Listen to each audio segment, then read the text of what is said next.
Hello and a very warm welcome to the kitchen table. It's Alison Southern here from the Melksham Team Ministry.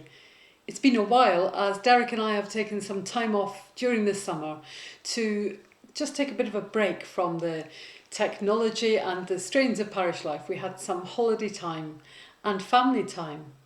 I hope you were able to do that too. I hope you were able to connect with those you love over the summer period.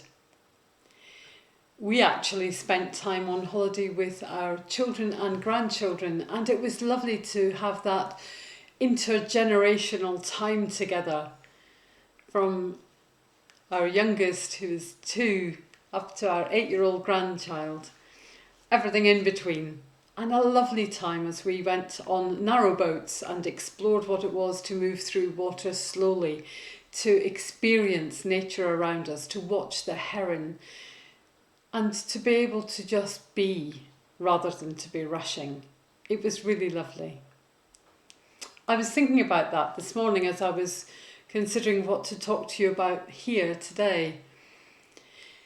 There is a sense of the world getting back to some kind of normal, and in the thinking about that I was considering whether I wanted it to be normal again. We've been through so much, we've experienced so much in the last couple of years. It's had an impact on our personal lives, on our social lives, on our economy. Every aspect of the world has changed. And now, as the masks are coming off, as theatres and restaurants are open, schools are back this week with no bubbles, we could soon, I think, slip back into that old way of being, of just going about life as normal. Many women that are out there listening will know that some of the pain of childbirth disappears and is forgotten in order that we might have more children. For those of you who have lost loved ones, the searing pain of bereavement never goes, but it diminishes as we begin to live a different kind of life again. As we step into these new days, I was thinking that actually I want to still be able to give thanks for me for actually coming through this pandemic up until this point, but also for the beauty of the life that we have, to recognise the opportunities that we have, even in those small moments, the tiny things, the laughter, the connections. It's going to be hard, isn't it? We've all relearned how we live our lives in some ways, and for lots of us the normal things of life are coming back, but we're letting some of them fall away. So whether you used to come to church maybe because that was what you did on a Sunday morning, you got up, you got ready, you were out the door in the pews by 10 o'clock in the morning. Maybe you've actually discovered that you quite like a lie-in on a Sunday morning, that you like a nice cup of tea and a chocolate biscuit and the chance to just draw breath slowly. The reason we gather in church is not just to give praise to God, although that's why we're there, but it's also to make connections with one another. So maybe if you've fallen out of habits, maybe it's about going to church, maybe it's about volunteering in different places in different ways, maybe it's about meeting up on a regular basis with a group of friends.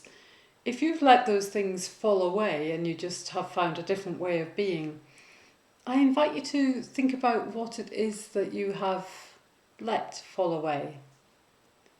If you used to come to church because it was what you did on a Sunday morning, maybe think about coming to church because actually you want to give thanks for the wonder of life. Maybe because you want to share with other people that experience of prayer.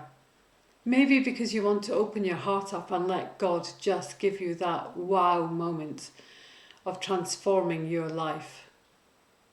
Maybe the reasons we do things will be different. Maybe coming to church will be about changing your community, will be about seeking ways of improving our environment, of looking at social justice, of sharing together the journey that Christ asks us to share, one that is about caring, loving, changing the world we live in. If you've never been to church because it doesn't bear any relevance to your life, maybe think about those things, because none of us ignore the impact of global warming on our planet. You only need to think about the images over the past few weeks to break your heart and to think, what do I want for my 2-year-old grandchild? What do I want for 3 generations to come? Do I want the world to be different? Together we can do that. Praising God and learning how to live His way is one of the ways that we can do that. But of course there are many others.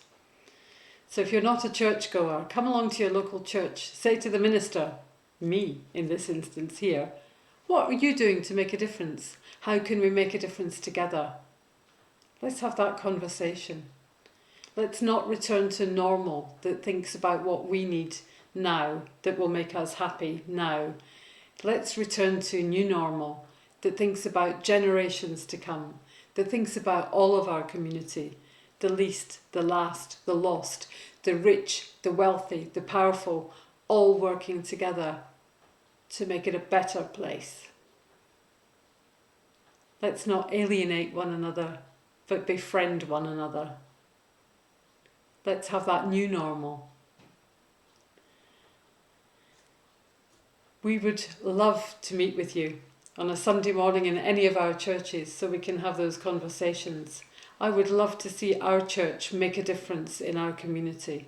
I would love to see faith move mountains in the way I know it can.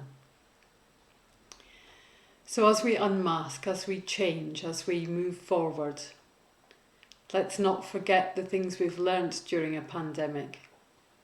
And let's not close down the future, because it's open, it's bright, and it's filled with the promise of God.